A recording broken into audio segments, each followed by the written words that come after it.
जय हिंद आप सभी को। देखिए ये हमारी MPPSC 2023 के फ्री के लिए स्पेशल वीडियो है। स्पेशल वीडियो कैसे? क्योंकि इस वीडियो में हम आयोग यानी कि पिछले 2020-2021 में जो परीक्षाओं में आयोग से क्वेश्चंस पूछे गए हैं उन क्वेश्चनों का लगभग 30 महत्वपूर्ण क्वेश्चनों का हम यहाँ डिस्कशन करेंगे, जो आने वाले यानी कि इस बार के फ्री एग्ज़ाम के लिए बहुत इंपॉर्टेंट होने वाला है MPPSC में। ठीक है, तो वीडियो को आपको बड़े ध्यान से देखना है।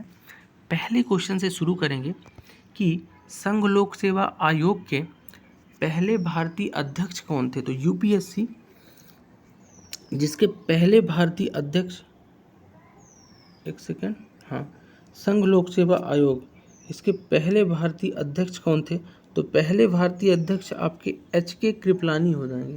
तो HK कृपलानी UPSC के पहले भारतीय अध्यक्ष थे। ठीक है, याद रखना है आपको। UPSC की बात करूं तो UPSC आपका संवैधानिक एक निकाय होता है जो संविधान के आर्टिकल की मैं बात करूं तो 315 से लेकर 323 आर्टिकल संविधान के भाग 14 में इसका वर्णन मिलता है। ठीक है, तो HK कृपलानी जो है ना भारतीय अध्यक्ष हो जाएंगे पहले। ठीक है, UPSC के, याद रखना है आपको। नेक्स्ट देखेंगे कि भारत के संविधान का अनुच्छेद 76 किसके कार्यालय से संबंधित है। तो भारत का अनुच्छेद जो 76 है ना, आर्टिकल 76 में ये प्रावधान है कि भारत में एक महान्यायवादी की नियुक्ति जो भारत के राष्ट्रपति के द्वारा की जाएगी। तो भारत का महान्यायवादी आर्टिकल 76 से संबंधित है और ये जो है सर्वोच्च न्यायालय के न्यायाधीश के पद के योग्य होना चाहिए। इसकी पात्रता की बात करूँ, ठीक है, तो ये चीज़ें आपकी याद रखना है आपको। अगला क्वेश्चन देखेंगे कि भारत के चुनाव आयोग के बारे में निम्न में से कौन सा कथन सही है। दो कथन है। चुनाव आयोग की नियुक्ति संसद करती है, मतदाता पहचान पत्र जारी करने के लिए चुनाव आयोग जिम्मेदार है। इनमें से कौन सा आपका सही होगा। तो देखो केवल दो ऑप्शन आपका सही है, पहला गलत है। चुनाव आयोग की नियुक्ति जो है ना ये संसद नहीं करती है। चुनाव आयोग की नियुक्ति कौन करेगा, भारत का राष्ट्रपति करता है। ठीक है, तो पहला ऑप्शन तो गलत है, दूसरा आपका सही हो जाएगा, यानी केवल दो आपका सही है। ठीक है, नेक्स्ट देखेंगे भारत में प्रत्येक ... वर्ष की समाप्ति के बाद एक वित्त आयोग का गठन किया जाता है। तो भारत में प्रत्येक 5वें वर्ष की समाप्ति के बाद एक वित्त आयोग का गठन किया जाता है। ठीक है, आर्टिकल 280 के तहत भारत के राष्ट्रपति ने एक वित्त आयोग नियुक्त की है और हर 5 साल में इसका गठन वित्त आयोग का होता है, याद रखना है। नेक्स्ट है केंद्रीय जांच ब्यूरो, जिसको आप CBI कहते हो, सेंट्रल ब्यूरो ऑफ इन्वेस्टिगेशन, के संबंध में निम्न में से कौन सा कथन गलत है ये बताना है। तो CBI के संबंध में अगर मैं देखूं तो इसमें पहला क्या है, केंद्रीय जांच ब्यूरो CBI गृह मंत्रालय के अधीन आता है। दूसरा है CBI जो है एक प्रमुख जांच एजेंसी है। दो कथन है। अब गलत वाला इसमें बताना है। तो देखो इसमें से अगर मैं गलत की बात करूं तो पहला ही आपका गलत हो जाएगा, क्योंकि CBI जो है गृह मंत्रालय के अंतर्गत काम करता है, ये लिखा हुआ है। ठीक है, एक सेकंड। तो पहले ये जो CBI है ना गृह मंत्रालय के अंतर्गत ही आप एक प्रस्ताव से ये चीज़ें लाई गई थी, लेकिन बाद में हुआ क्या कि इसे कार्मिक मंत्रालय में स्थानांतरित कर दिया गया और इसे एक संलग्न कार्यालय का दर्जा प्राप्त हो गया। यानी कि पहला ऑप्शन आपका अब सही नहीं है, दूसरा तो सही है। CBI जो है भारत की प्रमुख जांच एजेंसी है। तीसरा भी सही है कि संथानम समिति जो है उसके द्वारा इसकी स्थापना आपकी की गई थी 1962 से 64 के बीच। ठीक है, उसकी सिफारिश पे।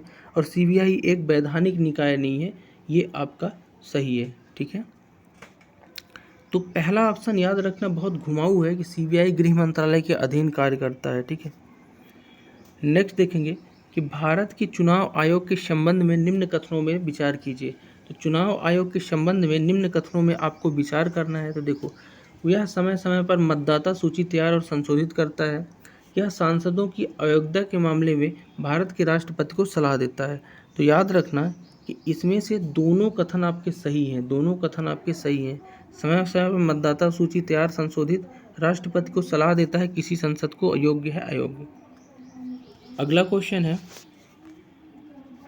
कि भारत के नियंत्रक एवं महालेखा परीक्षक की लेखा परीक्षा रिपोर्ट का परीक्षण कौन करता है। नियंत्रण और महालेखा परीक्षक जो परीक्षा तैयार करता है ना, इसकी जो आपकी रिपोर्ट का परीक्षण करेगा उसे बोलते हैं लोक लेखा समिति। तो लोक लेखा समिति द्वारा ऑप्शन नंबर 1 द्वारा क्या किया जाता है, इसकी लेखा परीक्षा का रिपोर्ट का परीक्षण करते हैं। अब नियंत्रक एवं महालेखा परीक्षक क्या है, तो भारत के संविधान में 148 से लेके 151 तक इसका वर्णन आपको मिलेगा। और ये जो है आपका CAG यानी कि जो CAG है आपका, इसकी नियुक्ति भी आपका राष्ट्रपति के द्वारा ही की जाएगी। और ये रिपोर्ट अपनी कहाँ रखता है, तो संसद के समक्ष राष्ट्रपति द्वारा रखी जाएगी। ये राष्ट्रपति को अपना लेखा वगैरह देता है, ठीक है। तो इसका राइट आंसर हो जाएगा लोक लेखा समिति। नेक्स्ट है, इनमें से कौन संसद के दोनों सदनों में बैठक में भाग ले सकता है जबकि वह दोनों सदनों के सदस्य नहीं है। तो याद रखिएगा, इनमें से जो भारत का महान्यायवादी होता है ना, संसद की दोनों सदनों में तो भाग ले सकता है लेकिन किसी भी सदन का सदस्य नहीं होता है। बात करूं तो आर्टिकल 76 के तहत राष्ट्रपति के द्वारा महान्यायवादी की नियुक्त होती है और देश का सबसे बड़ा सर्वोच्च विधि अधिकारी इसे माना जाता है, ठीक है, याद रखिएगा। नेक्स्ट है, भारत सरकार द्वारा केंद्रीय जांच ब्यूरो की स्थापना की गई। तो केंद्रीय जांच ब्यूरो जो आपको CBI है, उसकी 1963 में की गई थी संस्थानम समिति की सिफारिश पे। तो 1963 CBI का राइट आंसर हो जाएगा, ठीक है। नेक्स्ट है, निम्नलिखित में से कौन सी UPSC यानी संघ लोक सेवा आयोग की भूमिका है। 2 ऑप्शन है। पहला है, UPSC को भारत में योग्यता प्रणाली का प्रहरी माना जाता है। दूसरा है, यह केवल अखिल भारतीय सेवाओं में भर्ती से संबंधित है। तो देखो पूछा क्या है कि इसमें से सही कौन सा है, तो केवल एक सही है आपका, ठीक है। ये UPSC जो है आपका क्या है, योग्यता प्रणाली का प्रहरी माना जाता है, ठीक है, कथन एक सत्य है। दूसरा अगर मैं बात करूं कि अखिल भारतीय सेवाओं में भर्ती से संबंधित है, तो अखिल भारतीय सेवा के अलावा एक केंद्रीय सेवा जो आपके समूह 1 और समूह B जो है ना, इससे भी संबंधित है, वहाँ भी आपकी पदोन्नति वगैरह देता है, ठीक है, सरकार को सलाह देता है, ठीक। तो केवल एक इसका सही होगा। अगला देखेंगे, निम्नलिखित में से कौन भारत के प्रथम वित्त आयोग के अध्यक्ष थे। तो भारत के पहले वित्त आयोग के जो अध्यक्ष थे उनका नाम था श्री KC नियोगी। तो श्री KC नियोगी जो है ना, प्रथम वित्त आयोग के अध्यक्ष हो जाएंगे भारत के, ठीक।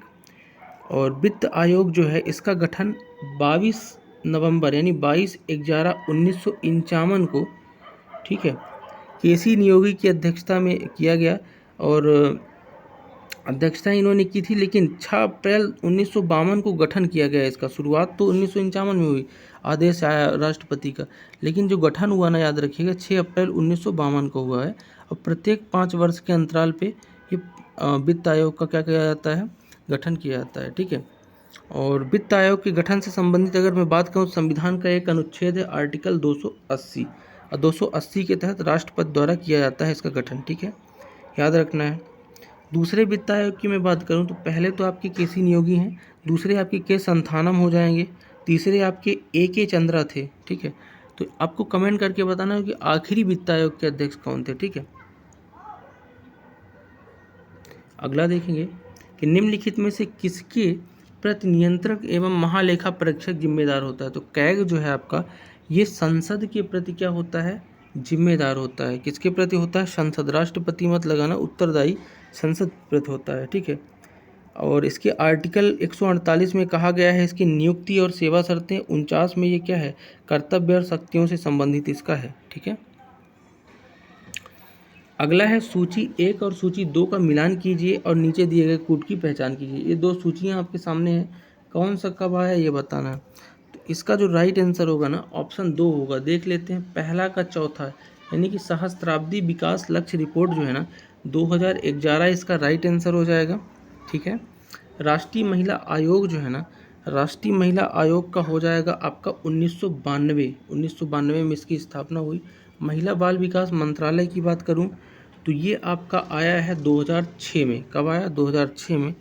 और चौथा अगर मैं बात करूं महिला सशक्तिकरण के राष्ट्रीय मिशन, तो ये आपका 2010 में आया, ठीक है। नेक्स्ट है, निम्नलिखित में से किस समिति ने केंद्रीय सतर्कता आयोग की स्थापना की सिफारिश की। यानी CBC जो होता है, विजिलेंस कमिश्नर, उस किसकी समिति पर किस किस समिति में केंद्रीय सतर्कता की स्थापना की सिफारिश की है, कौन सी समिति ने? तो याद रखिएगा, केंद्रीय समिति की जो सतर्कता की सिफारिश की मैं बात कर रहा हूँ, ये आपका हो जाएगा संथानम समिति। तो संथानम समिति के द्वारा क्या किया गया था कि सतर्कता आयोग की स्थापना की सिफारिश की गई थी। तो संथानम समिति आपका राइट आंसर हो जाएगा।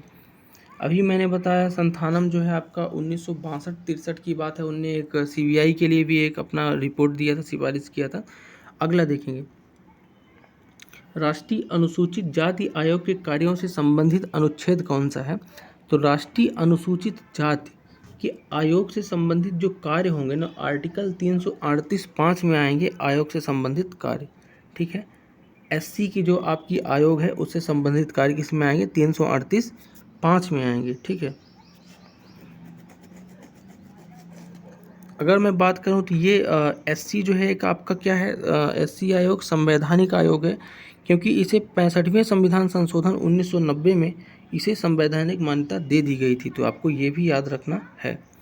अगला देखेंगे, निम्नलिखित में से कौन सा प्रावधान संविधान के भाग 16 में, 16 नहीं ये 17 लिखा हुआ है, सॉरी 17 में अनुच्छेद 350 बी में शामिल है? तो अनुच्छेद 350 बी में क्या शामिल है संविधान के भाग 17 में? तो इसमें से जो इसका राइट आंसर आपका हो जाएगा वो हो जाएगा आपका भाषाई अल्पसंख्यक, यानी कि केवल एक आपका इसका सही उत्तर हो जाएगा कि भाषाई अल्पसंख्यकों के लिए एक विशेष अधिकारी होना चाहिए। ये आपका प्रावधान है आर्टिकल 350 बी में। लेकिन दूसरा जो है कि भारत के प्रधानमंत्री द्वारा नियुक्त विशेष अधिकारी, ये आपका गलत है। तो पहला केवल एक आपका सही होगा। ठीक है, नेक्स्ट देखेंगे, किस वर्ष राष्ट्रीय पिछड़ा वर्ग आयोग को संवैधानिक दर्जा मिला? तो पिछड़ा वर्ग आयोग जो है ना, इसे संवैधानिक दर्जा कब मिला है? तो 2018 में मिला है। कब मिला है? 2018 में 102वें संविधान संशोधन अधिनियम के द्वारा इसे ओबीसी जो आयोग है इसे क्या मिल गया है? संवैधानिक दर्जा मिल गया है। आर्टिकल की मैं बात करूँ तो 338 बी और 342 ए में इसे डाला गया है। ठीक है, 338 बी में क्या है? तो 338 बी में क्या है? सामाजिक और शैक्षिक रूप से पिछड़े वर्गों के लिए आयोग होगा, जिसे राष्ट्रीय पिछड़ा आयोग किया जाएगा, कहा जाएगा। और ये आयोग जो है ना, एक अध्यक्ष, उपाध्यक्ष और 3 अन्य सदस्य शामिल होंगे। 342 में क्या बोला गया है? तो इसमें बोला गया है कि इसके तहत राष्ट्रपति जो है ना, विभिन्न राज्यों और केंद्र शासित प्रदेशों के सामाजिक और शैक्षिक रूप से पिछड़े वर्ग जो है ना, उनको चिन्हित करके शक्ति दी गई है।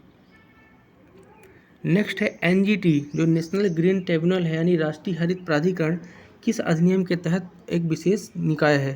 तो ये जो है आपका ना, राष्ट्रीय हरित प्राधिकरण अधिनियम 2010 जब आया, उसके तहत एक विशेष निकाय है एनजीटी। ठीक है, इसका मुख्यालय कहाँ है? नई दिल्ली में है। ठीक, नेक्स्ट है कथनों को ध्यानपूर्वक पढ़िए। 2 कथन है। पहला है, महाधिवक्ता को राज्य की विधानसभा की कार्यवाह में भाग लेने का अधिकार है। दूसरा है, उसे राज्य की विधानसभा में वोट देने का अधिकार है। इनमें से सही कौन सा है? तो देखो, इनमें से केवल एक सही है। वो भाग तो ले सकता है विधानसभा में, जिस तरह से महान्यायवादी संसद के दोनों सदनों में लेता है, तो इसी तरह महाधिवक्ता जो है प्रदेश का मुख्य अधिकारी होता है, विधि अधिकारी, तो भाग तो ले सकता है लेकिन वोट नहीं दे सकता। तो केवल एक सही है। नेक्स्ट है, सीएसीपी का सही संक्षिप्त रूप क्या है? तो सीएसीपी का commission for agriculture cost and prices, ये आपका सही हो जाएगा, commission for agriculture cost and prices. Next है, केंद्रीय सूचना आयोग की स्थापना किस वर्ष की गई? तो सूचना आयोग की स्थापना 2005 में की गई थी। सूचना का अधिकार अधिनियम 2005 के तहत की गई थी, याद रखिएगा। इस आयोग में एक सूचना आयुक्त और 10 से अधिक सूचना आयुक्त नहीं हो सकते, है ना। नेक्स्ट है, राष्ट्रीय अनुसूचित जनजाति यानी कि एसटी आयोग जो है, इसके कथनों पर विचार कीजिए। पहला है कि ये एसटी आयोग एक बहुसदस्यीय निकाय है। दूसरा है, एक अध्यक्ष, उपाध्यक्ष, अन्य सदस्य 5 वर्ष की अवधि के लिए पद धारण करेंगे। तो देखो, इसमें से केवल एक आपका सही है कि एक बहुसदस्यीय निकाय तो है, लेकिन अगर मैं बात करूँ ना, तो दूसरा ऑप्शन आपका इसमें से सही नहीं हो पाएगा। ठीक है, 5। नेक्स्ट है, आधार एक 12 अंकी अद्वितीय संख्या है जो डॉट डॉट द्वारा जारी की जाती है। तो आधार कार्ड की बात कर रहा, तो आधार जो है ना, UADI जो होता है, unique identification authority of India, इसके द्वारा जारी किया जाता है आधार। सबके पास आधार कार्ड रहता है। नेक्स्ट है, निम्नलिखित में से कौन सा पद संविधान के अनुच्छेद 76 के तहत एक संवैधानिक पद है? तो आर्टिकल 76 में भारत का महान्यायवादी का जो पद है, जिसकी नियुक्ति राष्ट्रपति करता है, एक संवैधानिक पद है। अगला है, राष्ट्रीय मानवाधिकार आयोग की भूमिका में कौन सा सही है? तो मानवाधिकार आयोग की भूमिका में इन ऑप्शनों में अगर मैं बात करूं तो इनमें ना तो एक ना तो दो, यानी कि पहला है, मानवाधिकार आयोग के उल्लंघनकर्ता को दंडित करने की शक्ति है, गलत है। देखो, इनके पास केवल सिविल न्यायालय की शक्ति है मानवाधिकार आयोग के बाद, तो ये गलत हो गया। दूसरा, इसकी सिफारिशों से संबंधित सरकार या प्राधिकरण के लिए बाध्यकारी है, तो ये भी बाध्यकारी नहीं है। तो इसमें से कोई भी उत्तर सही आपका नहीं है। ठीक है। नेक्स्ट है, भारत में लोकपाल और लोकायुक्त का कार्यालय निम्न में से किस स्थान पर आधारित है?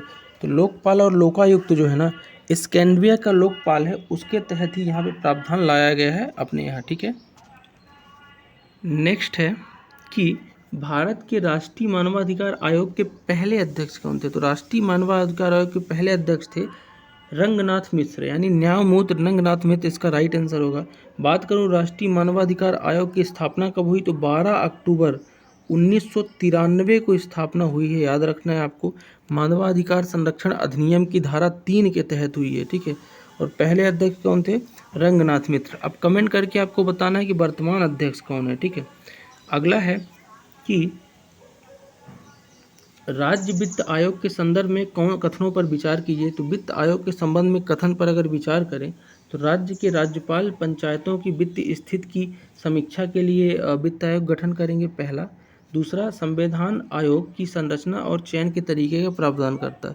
तो इनमें से आपका केवल एक सही होगा। कौन सा होगा? एक, कि राज्य के राज्यपाल जो है ना पंचायतों की वित्तीय स्थिति की समीक्षा के लिए वित्त आयोग गठन कर सकते हैं, लेकिन दूसरा आपका गलत है। नेक्स्ट, मंडल आयोग की आधिकारिक तौर पर निम्नलिखित में से किस नाम से जाना जाता है? तो मंडल आयोग को सामाजिक और शैक्षणिक रूप से पिछड़ा वर्ग आयोग के रूप में जाना जाता है। आरक्षण वगैरह के लिए इस मंडल आयोग को जाना जाता है, जो 1979 में जो प्रधानमंत्री मोरारजी देसाई थे उनके तहत स्थापना की गई थी। ठीक है। शैक्षणिक, सामाजिक और आर्थिक आरक्षण के मानदंड के लिए। नेक्स्ट है, और आज का लास्ट क्वेश्चन है, निम्नलिखित में से कौन सा कार्य राष्ट्रीय अनुसूचित जनजाति आयोग द्वारा नहीं किया जाता? यानी राष्ट्रीय जो आपका एसटी आयोग है इसके द्वारा नहीं किया जाता। तो इसमें जो आपका कार्य है ना, विकल्प 3 की मैं बात करूंगा कि राज्यपाल के परामर्श से किसी क्षेत्र की जाति अनुसूचित जनजाति को घोषित किया। ये गलत बात है। राज्यपाल से परामर्श इसमें नहीं लिया जाता है अनुसूचित जनजाति वगैरह घोषित करने के लिए। ठीक है। तो ये आपका गलत हो जाएगा, बाकी इसमें से सही है। ठीक है। तो ये था आज का एमपीपीएससी का आयोग के लिए स्पेशल वीडियो, जिसमें हम लगभग 30 महत्वपूर्ण क्वेश्चनों का डिस्कशन किए हैं। वीडियो के बारे में जो भी सजेशन हो आप कमेंट कर सकते हैं। मिलते हैं नेक्स्ट वीडियो में, तब तक के लिए जय हिंद।